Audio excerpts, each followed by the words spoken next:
अगहन का महीना था।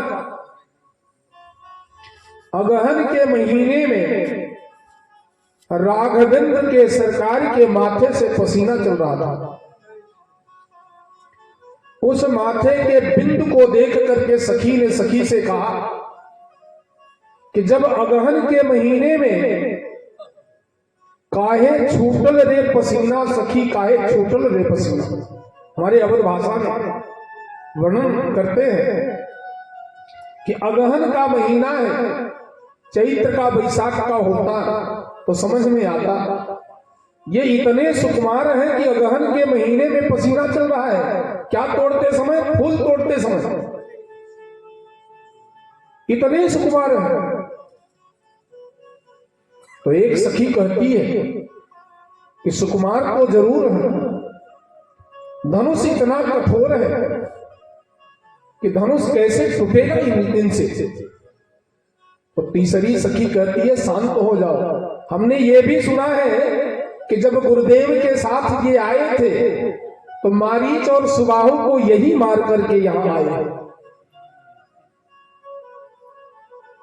शंका को त्याग दो, धनुष टूटेगा, इनसे ही टूटेगा।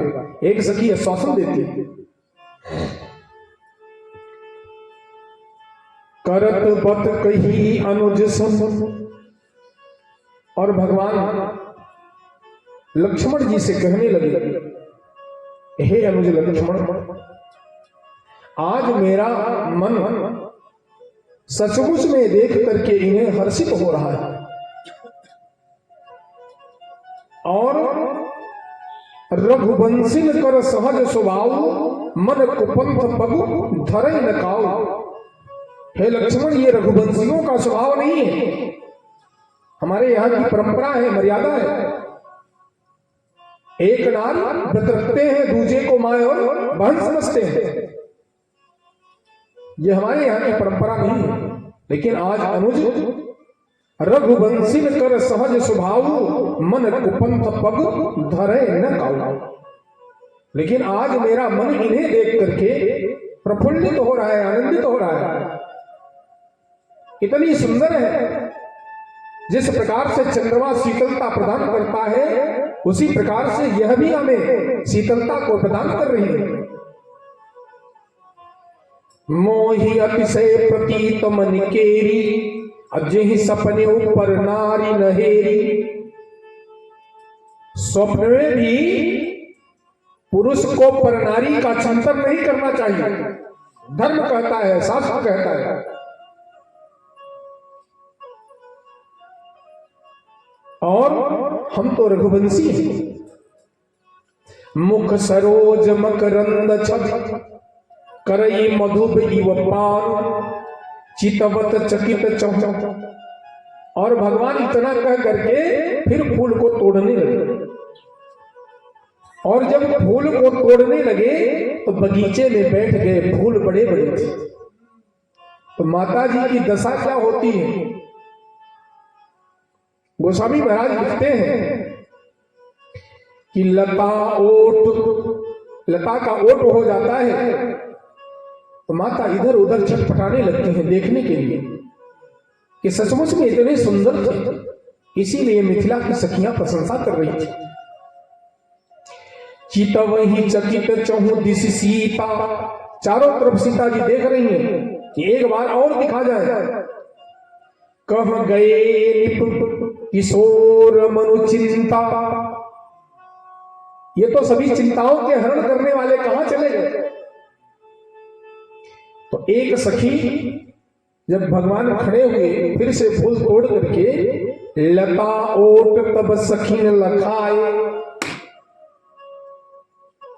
लता के ओट से जब प्रभु खड़े हुए तब सखी कहती कि देखो देखो उधर वो खड़े हो गए। देखी रूप लोचन ललचाने, हर से जनु निज निधि पहचाने। और बार बार माता जी उन रूप को देखती हैं। जब सिय सखीन प्रेम बस जानी, कहीं न सके कछु मन सकुचा। मन में संकोच करती हैं, सखियों से कुछ कहती नहीं। इधर सखियां कहती हैं बड़ा विलंब हो गया है और माता जी का आदेश मिला था कि पूजन करके और चली आना। इसलिए हे जानकी अब यहां से चलो, क्योंकि हमारी एक मर्यादा है और हम आपकी श्रेष्ठ सखियां हैं, इतना देर यहां रुकना उचित नहीं है, इसलिए अब चलो। तो माता जी जाती हैं और बार बार मुड़ करके देखती हैं, हमारे राघवेंद्र सरकार की छवि को देखती हैं। निकसे जमु जुग विमल विधु जलद पटल बिलगाय, जैसे जल से और मछली को अलग कर दो वैसी ही तड़पड़ाहट लेकर के हृदय में जा रही है।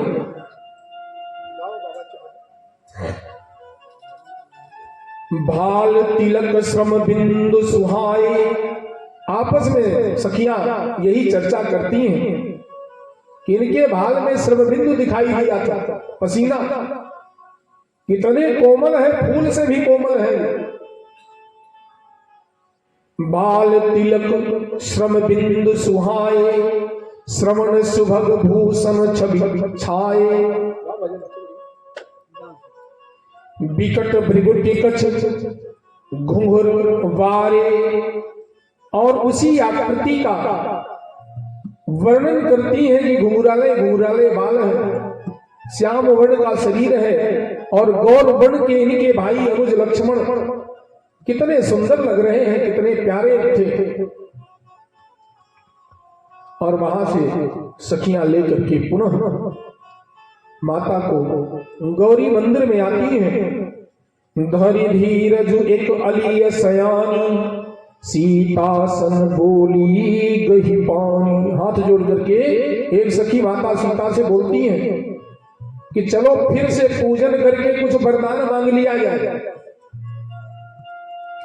बहुरी गौरी कर ध्यान करे, चलो फिर से ध्यान करते हैं सब मिलकर के, क्योंकि हमने सुना है कि माता गौरी शास्त्रों में बताता है सुंदर वरदान देती है। तो चलो हम लोग विनती करते हैं। तो सकुच सीय तब नयन उहारे, और तब जो है माता जी ने नेत्र को फिर से उघारा, ध्यान करके देख रही थी। गूढ़ गिरा सुन सीय सकुचानी, भयो विलंब मात भय मानी। धरि बड़ी धीर राम उर आने, फिर अपनौपन पितु बस जाने। और वहां से उस कठिन चाप को बिसूलते हुए सखियां वहां लेकर के आती हैं जहां पूजन करने के लिए पहले आई थी माता जी, गौरी मंदिर में। और वहां जाकर के सभी सखियों ने हाथ जोड़ करके कहने लगे कि चलो अब वंदना करते हैं माता, गौरी से विनती करते हैं, कुछ न कुछ तो मिल ही जाएगा।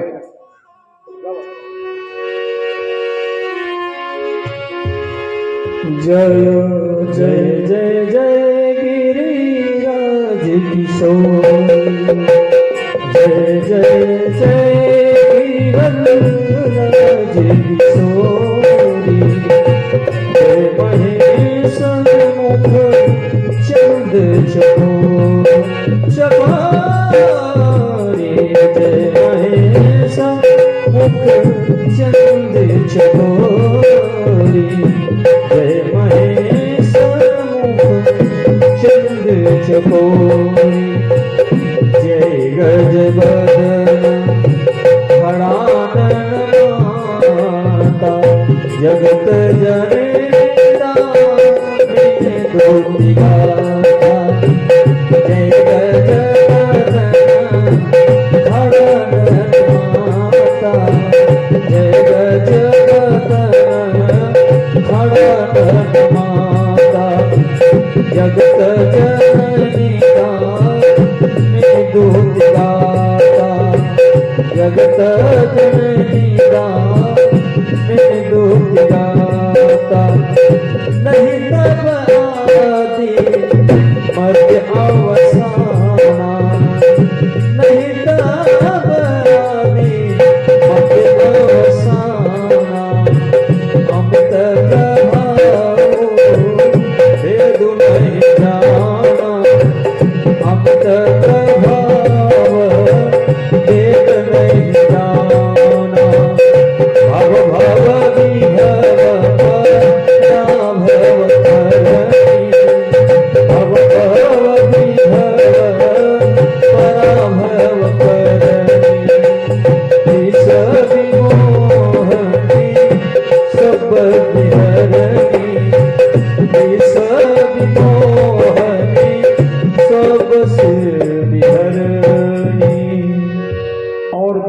करने के बाद में माता जानकी जी कहती हैं कि देवी पूज पद कमल तुम्हारे, सुर नर मुनि सब होहि सुखारे। हे मां, तुम्हारे इन्हीं चरणों को सेवा करके पूज करके सभी सुर नर मुनि सुखी हो जाते हैं। हे मैया, मोर मनोरथ जानहु नीके, बसहु सदा उर पुर सबही के। मेरे मनोरथ को हे माता जानती हैं, समझती हैं, मैं आपसे क्या कहूं। मोर मनोरथ जानहु नीके, बसहु सदा उर पुर सबही के। सबके हृदय में हे माता आप विद्यमान रहती हैं, इसलिए कीन्हु प्रकट न कारण तेहि, अस कही चरण गहे बैदेहि। और माता के चरणों में झुक जाती हैं, प्रणाम करती हैं बैदेही। और जब बैदेही ने प्रणाम किया तो विनय प्रेम बस भैया भवानी, विनय प्रेम बस भैया भवानी, खासिमाल मूरत मुस्कानी। और सुंदर वह गौरी की मूर्ति मुस्कुराने लगी। गौरी मां मुस्कुरा देती है। सादर सिय प्रसाद सिर धरे, बोली गौरी हर्ष ही भरे। माता गौरी आह्लादित तो होकर के हर्ष के साथ माता ने कहा कि सुन सिय सत्य आशीष हमारी, सुन सिय सत्य आशीष हमारी, सुन सिय सत्य आशीष हमारी। पूजे ही मन का कामना तुम्हारी, पूजे ही मन का कामना तुम्हारी। नारद वचन सत्य साचा, नारद वचन सदा सुच साचा। सोबर मिल जाहि मन राचा, राम सिया राम सिया राम जय जय राम, राम सिया राम जय जय राम। सोबर मिलहि जाहि मनोराचा, सोबर मिलहि जाहि मनोराचा। माता गौरी ने आशीर्वाद वचन दिया।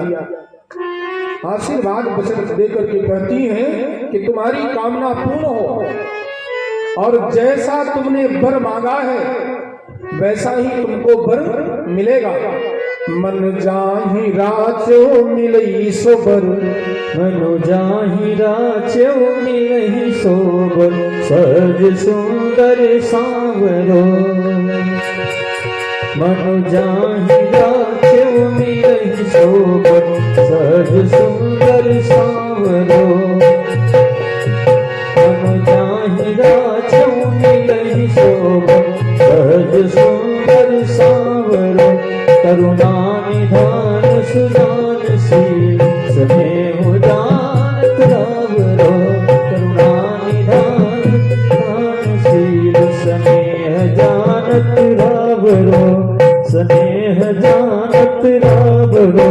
यही भांति गौरी असीस सुनिसिय, सहित ही हरसिय। यही बात गौरी असीस सुनिसिय, सहित ही हरसित अले।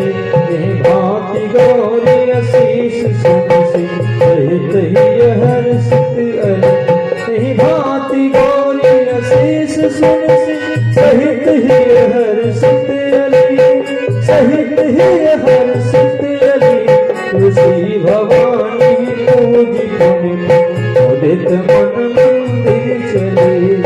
उदित मन मंदिर चले, उदित मन मंदिर चले। और माता का आशीर्वाद वचन पा करके जानी गौरी अनुकूल सी ही हर सुन जाई कही मंजुल मंगल मूल बाम अंग फरकन लगे। बाम अंग फड़कने लगा। अनुकूल जान करके प्रसन्नता के साथ माता वहां से चलती हैं, सखियां साथ में चलती हैं। और इधर भगवान राघवेंद्र सरकार सुमन पाई मुनि पूजा, और भगवान वहां से हृदय सराहत सियलो नाई गुरु समीप गमने दो भाई। और वहां से भगवान राम लक्ष्मण अपने गुरुदेव के पास पुष्प वाटिका से फूल लेकर के जाते हैं। राम कहा सब कौशिक पाई। राम भगवान वहां जाकर के कुछ छिपाते नहीं है, अपने गुरुदेव से सारी बात बता देते हैं कि हे गुरुदेव, हमारे साथ में ऐसी ऐसी घटना हुई है। गुरु से कपट, मित्र से चोरी कभी नहीं करना चाहिए। तो राम कहा सब कौशिक पाई, सरल स्वभाव छुअत छल नाई। सारी बात को सारा वृत्तांत कह के सुना दिया। हे गुरुदेव, ऐसा ऐसा हुआ। सुमन पाई मुनि पूजा कीन्ही, पुनि आशीष दुई भाई दीन्ही। सुफल मनोरथ हो तुम्हारे, राम लखन सुनि भये सुखारे। तुम्हारा मनोरथ पूर्ण हो हे रघुनंदन, जो तुमने हमसे बात बताई वह मनोरथ तुम्हारा पूर्ण हो जाएगा। करि भोजन मुनिवर विज्ञानी, लगे कहन कछु कथा पुरानी। विगत दिवस गुरु आय सुपाई, संध्या करे तो हम कैसे भाव से लगेंगे किनारे। अगर नाथ देखोगे अवगुण हमारे, अगर नाथ देखोगे अवगुण हमारे, तो हम कैसे भाव से लगेंगे किनारे। अगर नाथ देखोगे पतितों को पावन करते कृपानी, पतितों को पावन करते कृपानी, पतितों को पावन करते कृपानी। ये पापी सुबह के सहारे, तो हम कैसे भाव से लगेंगे किनारे। अगर नाथ देखोगे अवगुण हमारे, अगर नाथ देखोगे अवगुण हमारे, तो हम कैसे भाव से लगेंगे किनारे। अगर नाथ देखोगे हमारे लिए क्यों देर किए हो, हमारे लिए क्यों देर किए हो, हमारे लिए क्यों देर किए, हमारे लिए क्यों देर किए हो। लड़का जामिल तो बंधने उबारे, लड़का जामिल तो बंधने उबारे। किसी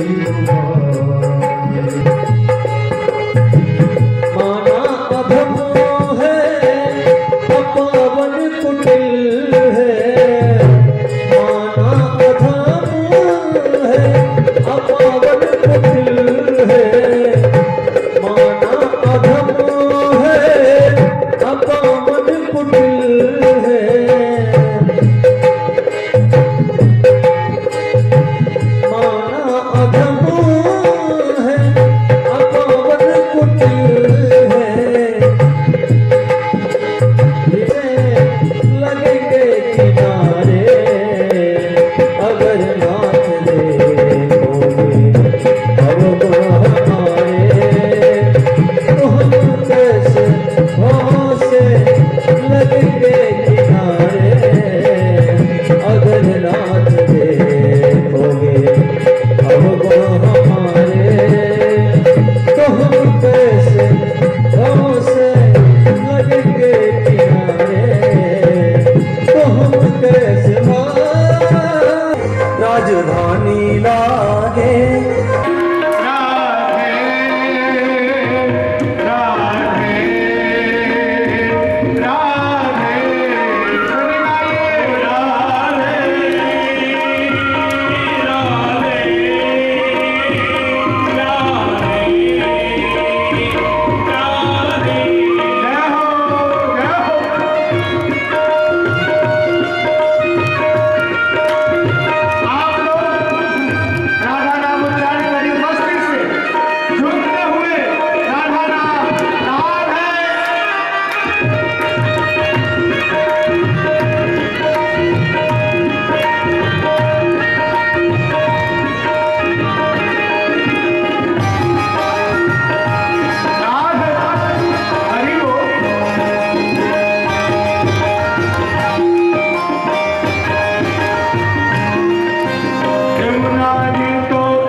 तब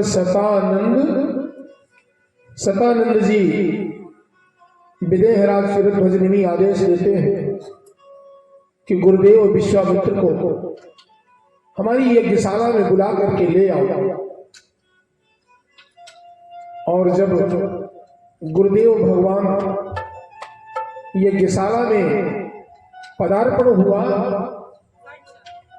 सब मंचन ते मंच एक सुंदर बिसद विशाल, सभी मंचों से अलग सुंदर मंच विदेहराज जनक जी ने सोने का सिंहासन बनवाया था गुरुदेव के लिए। और उसी पर मुनि समेत दो बंधु तो बैठारे महिपाल, स्वर्णमयी सिंहासन पर भगवान के सहित गुरुदेव विश्वामित्र जी विराजमान होते हैं। और इधर जितने राजा थे, साधु राजा, दुष्ट राजा, नाना भूपति नाना, सभी देश देशांतर के राजा गण प्रण सुन करके एकत्रित हुए थे। जानी सुअवसर शिव तब पठैय जनक बुलाई, चतुर सखी सुंदर सकल सादर चलिए लेवाय, चलिए संग लय सखिय सयानी, गावत गीत मनोहर बानी। चली संग सखी सयानी, गावत गीत मनोहर बानी। चली सखी सुभग सयानी, गावत गीत मनोहर बानी। ओ सोहना तनु सुंदर सारी, जगत जननी तू नित्य चरिताई। जगत जननी तू नित्य चरिताई। भूषण सकल सुरेश सुहाए, अंग अंग रची नृत्य सुहाए। अंग अंग रची नृत्य सुहाए। रंगभूमि जब से बुधाई, रंगभूमि जब से बुधाई। देखी रूप मोह नर नारी, देखी रूप मोह नर नारी। जय माला गौरी सरोज सोह जय माला, अवचट चितै सकल भुआ। अवचट चितै सकल भुआ। अवचट से सकल भुआ। सिय चकित चित राम ही चाहा, सिय चकित चित राम ही चाहा। भय मोह बस सब नर माहा, भय मोह बस सब नर माहा। मुनि समीप दे तो भाई, लगे ललकी लोचन निधि पाए। लगे ललकी लोचन निधि पाए। लगे ललकी लोचन निधि पाए। और जब हमारी मैया रंगभूमि जब सिय पगुधारी, अपने चरण को रंगशाला में उस भूमि में जब आती है, तो देख रूप मोहे नर नारी, सारे नर नारी मोहित हो जाते हैं। और जब सब नर नारी मोहित हो जाते हैं, तो जो साधु राजा थे, दुष्ट राजा थे, और देवता भी आए थे। मनुष्य का शरीर धारण करके इस विवाह उत्सव को देखने के लिए देवता भी आए थे। तो साधु प्रवृत्ति के राजा तो मन में विचार करते हैं, यह कन्या तो हमारे पुत्री के समान है, धनुष टूटे या न टूटे हम तो धनुष के समीप नहीं जाएंगे, क्योंकि यदि धनुष टूट भी गई हमसे तो ये कन्या हमारे योग्य नहीं है, क्योंकि यह हमारे पुत्री के समान है। हमारे उम्र में इसके उम्र में अंतर है। जो साधु प्रवृत्ति के राजा थे इस प्रकार से विचार करने लगे, लेकिन जो दुष्ट थे उन्होंने कहा कि टूटे या न टूटे जबरदस्ती जनक से छीन लिया जाएगा। ऐसा आपस में चर्चा कर रहे हैं। हर्षित सुरन धुंध भी बजाई, देवताओं ने धुंध भी को बजा दिया जब माता रंगशाला में आई। बोलिए जनक नंदनी मात की जय। और माता जब रंगशाला में आई तो क्या देखना चाहती थी? सिय चकित चित राम ही चाहा। माता चारों तरफ पूरी सभा में पूरे राजागण बैठे थे, नर नारी सब लोग बैठे थे, लेकिन किसको देखना चाहती थी? राघवेंद्र सरकार को, राम जी को देखना चाहती थी। तो राम जी दिख ही नहीं रहे हैं। अच्छा, राम जी दिख क्यों नहीं रहे हैं? सब मंचन पे मंच एक सुंदर बृहद विशाल, क्योंकि राम जी तो विश्वामित्र जी के साथ सब मंचों से भारी मंच पर बैठे थे ऊपर, और माता जी जब आई तो राजा गणों को, नर नारियों को देखा, राम जी को देखा ही नहीं। और जब राम जी नहीं दिखते हैं तो सिय चकित चित राम इच्छा। इतनी सभा के मध्य में हमारे जिसकी मैं चाह करके, कल्पना करके मंदिर में पूजा की, वो कहां है? तब एक सखी ने इशारा किया, इधर मत देखो, ऊपर देखो। तब माता जानकी जी ने ऊपर देखा और मुनि समीप देखे दो बाई। मुनि के बगल में बैठे थे। तब जाकर के हृदय में धीरज हुआ। गुरुजन लाज समाज बड़ देखी सिय सकुचा। और क्या सुंदर मर्यादा थी कि गुरुजन का समाज देख करके माता जी संकोच करती हैं, ये लोग क्या सोचेंगे। और इतना सोच करके, विचार करके, तब बंदी जनक बुलाए, बिरदावली कहत चली आए। जनक जी कहते हैं कि हमारे प्रण को सुना दो, जो हमारी प्रतिज्ञा है। ऐ बंदी जनों, ऐ बिरदावलियों, चाहे गा करके सुनाओ, चाहे कह करके सुनाओ, हमारी प्रतिज्ञा सुना दो सबको। तब बंदी जनक बोला,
समय कितना हुआ? 4:30 बज गए। यदि आदेश माताओं का होगा तो ठीक, नहीं तो कल सीता विवाह का कार्यक्रम कल ठीक है, कल धूमधाम से सबको आना है और जो बाराती बन करके आएंगे उनको भी तैयारी से आना है और जो घराती बन करके आएंगे वो विशेष तैयारी से आएंगे। कल पाव प्रक्षालन है। हमारी शिरध्वज निमि विदेहराज जनक जी कल पाव प्रक्षालन भी हो जाएगा, इसलिए कल समय खूब रहेगा, खूब धूमधाम से 4 घंटे के समय में खूब धूमधाम से विवाह होगा। पंडित जी तैयारी करें और आज पुनः यजमान हमारे श्री आदरणीय पन्नालाल जी कल भी यजमान बने थे। 11,000 रुपए का सप्रेम भेंट, एक बार तालियों से स्वागत करें उनका। घोरम करुणावतारम संसार सारम भुजगेन्द्रहारम सदा वसंतम हृदयारविंदे भवम भवानी सहितम नमामि।